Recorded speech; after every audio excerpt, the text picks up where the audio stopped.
welcome to a new episode of Aviation Top3 Extra, where we go into depth on an aviation-related topic. In this episode, I will give an outsider's analysis on the current fight within the Lufthansa Group. The situation is again quite heated. Lufthansa is yet again suffering from multiple strikes after having calmed down for most of 2016, at least on the surface.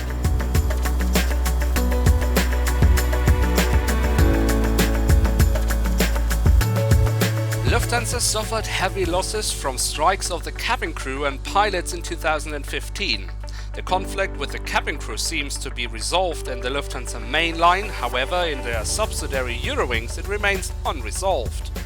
Unresolved is also the conflict with the pilots, who are fighting for better wages and against the establishment of a low-cost carrier within the Lufthansa Group itself. The pilots have every right to strike. This is a valuable right generations of workers have fought for.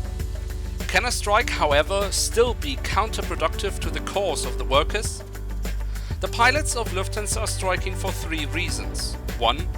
The company makes good profits and are not willing to be overlooked anymore when it comes to recognizing this in better salaries. 2. The pilots want to keep their current retirement plans that Lufthansa is unwilling to continue, as it sees it as a threat to the company's future financial stability. 3. The pilots are fighting the establishment of a low-cost carrier within the company, where employment is under lesser conditions than in the main company. But why is the strike so controversial?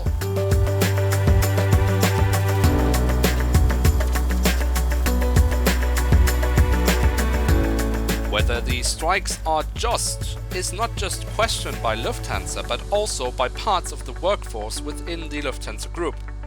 Lufthansa obviously is not happy with a striking workforce, but how come that even the workforce is questioning the strikes? Resistance toward the strike is starting to form within groups of the ground staff and even cabin crew.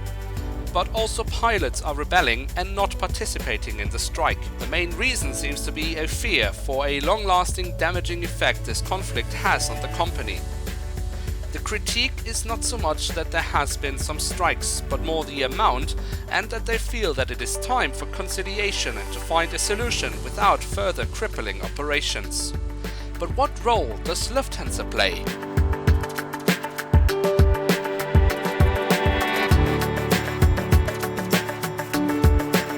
A conflict always has two parties. That is something most of us already have learned when we were young. Lufthansa seems to see this a bit differently. Lufthansa finds itself in an ever faster changing environment that it needs to adapt to in order to keep the company going. Some structural disadvantages from its time as a national carrier do even today still persist and make it difficult to compete with airlines like Ryanair, EasyJet or the Gulf carriers. Some far too short-sighted managerial decisions have not helped the company. But in the eyes of Lufthansa, its biggest disadvantage to its competition is the wage structure of its workforce. So who is to blame?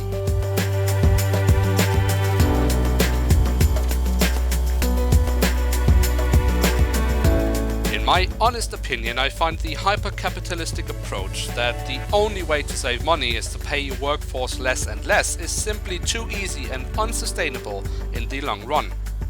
It is, however, also true that some elements of the current wage and pension structure within Lufthansa are simply not sustainable for a privately owned business. I also find it problematic to see that some of the conflicts within the Lufthansa Group actually are not between the company and the unions, but between the unions themselves. This was seen in the recent Eurowings strike that is a subsidiary to Lufthansa, where the cabin crews were on strike. The conflict here was, however, a fight between two unions on which one of them has the majority control over the cabin crews. Strikes are a legitimate tool for workers to make a company aware about bad working conditions, and it is the responsibility of the company to solve these issues. One of the major reasons for me to book a flight on a full-service airline like Lufthansa is the knowledge that the people working in the company are paid and treated decently, unlike with many low-cost carriers. In my eyes, Lufthansa has decided to fight the fight with the unions on the back of their customers. Instead of taking responsibility and finding a solution, and it doesn't matter if the unions are unreasonable or not. They have decided simply to let the customers pay the price of the conflict by becoming completely unreliable. For a full-service airline to be unreliable is pure poison, and it is something customers will keep in mind for a long time when booking a flight. These were my thoughts on the current conflict within the Lufthansa Group. What are yours? Leave your thoughts on this topic in the comment section below. And with that, I'd like to say thank you very much for watching and keep supporting the series with a like if you would like to see more videos like that. For now, I'm checking out, and bye.